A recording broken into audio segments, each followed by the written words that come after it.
Well, hello everybody. I am Nick, Connor's brother, and I want to thank you all for being here tonight. I want to get something on the record before I begin, and I did happen to botch the wedding ring transfer and security tonight, so it all worked out, so I take full responsibility for that. So I am truly honored to be up here by your side tonight, Connor. And to be a part of this wonderful celebration. Before I begin, I want to thank my parents, Rick and Lisa, and Amy's parents, Roger and Susanna, for making tonight possible. We do have,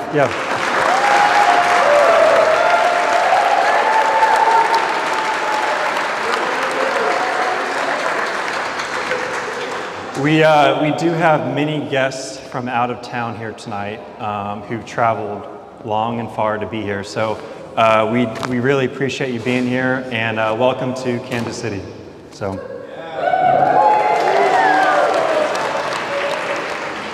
I thought that I would start off with some fun memories I had with my brother growing up.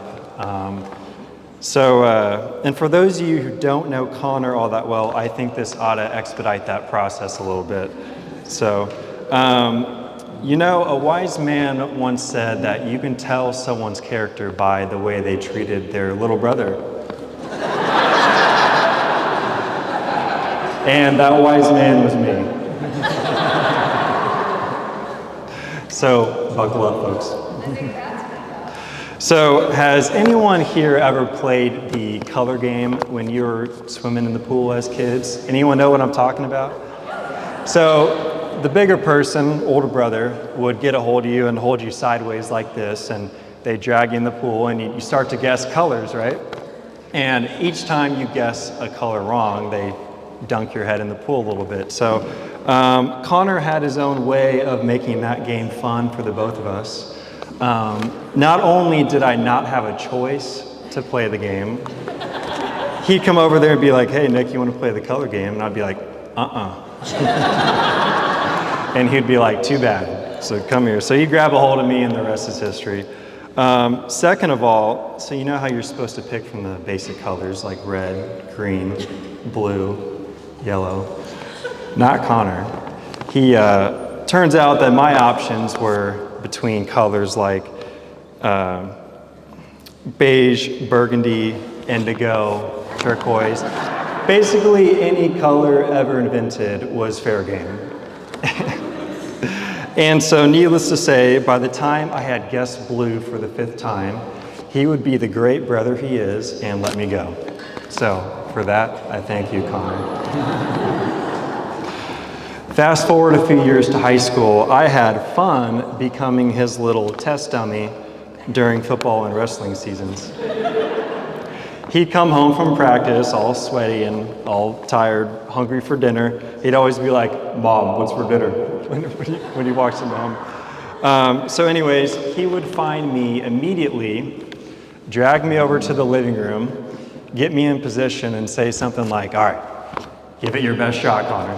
And of course, I didn't know what the heck I was doing. I mean, he was twice my size, and I didn't have any wrestling or football experience to, give him some muscle, but I would try anyways. And so basically, we would butt heads for a little bit, and next thing I knew, he would have me on the floor and suffocating me with his large body at the time, and I would be crying for uncle within a couple of seconds. So I am not particularly proud of those times sitting lifeless on the living room floor, but I am darn proud of playing my part to help Connor get his football scholarship to play in college. So, you're welcome.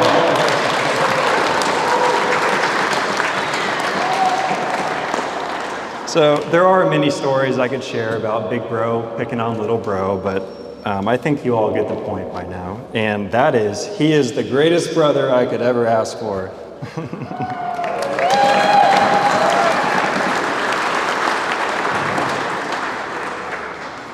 I wouldn't trade any of it for a second, because now I have this long list. I'm talking pages of things I can use against him in the future. One of these days, Connor's going to give me a call, and he's going to be like, "Nick, I need you to pick me up from the airport." And I'm going to say, "Well, You remember that one time you pushed me down the stairs?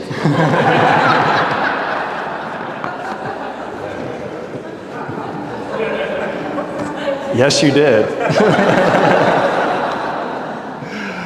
Or, you know, when he starts asking for free golf lessons, I'm going to say like, well, you know, you did throw me off the tube at the lake for no good reason that one time. But speaking of golf lessons, that might actually be the one exemption I'll give him for his childhood conduct, because I actually want him to get good so we can start going on some golf trips together. So, and speaking of golf, one day, Amy, Connor is going to fall in love with this game. And I would like to apologize in advance for, you may not be seeing him so much on the weekends anymore once he's the weekend warrior, so to speak.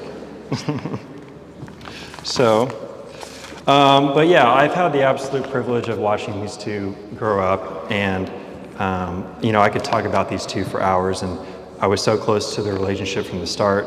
Growing up, Connor and I were always hanging out, doing stuff together. So when Amy came in the picture, it just seemed to fit right, and we got to spend a lot of time together.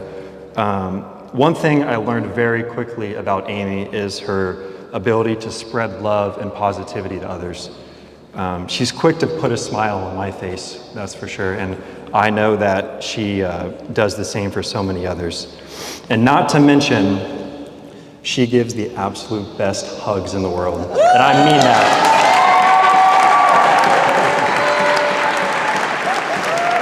Amy, I need you to take one for the team and give each guest here tonight one of your signature hugs. You all will thank me for it, I promise you. Now, with every celebration of a new beginning, there comes a time to reflect on the past.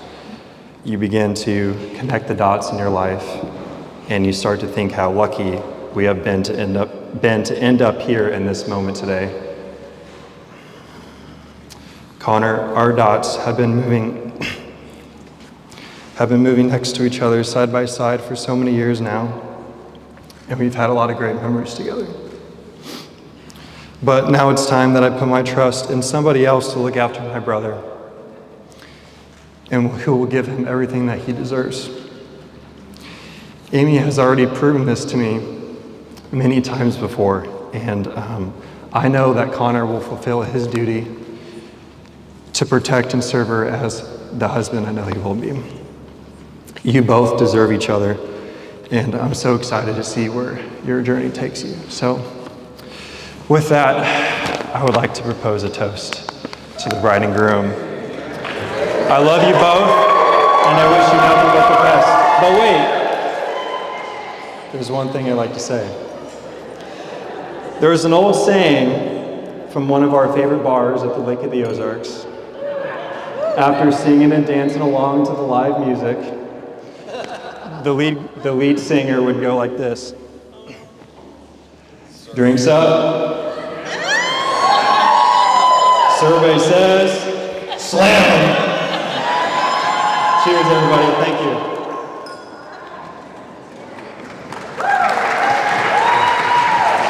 That was awesome. That wasn't loud. That was amazing. Was I too loud? No. What are you doing? Making me cry.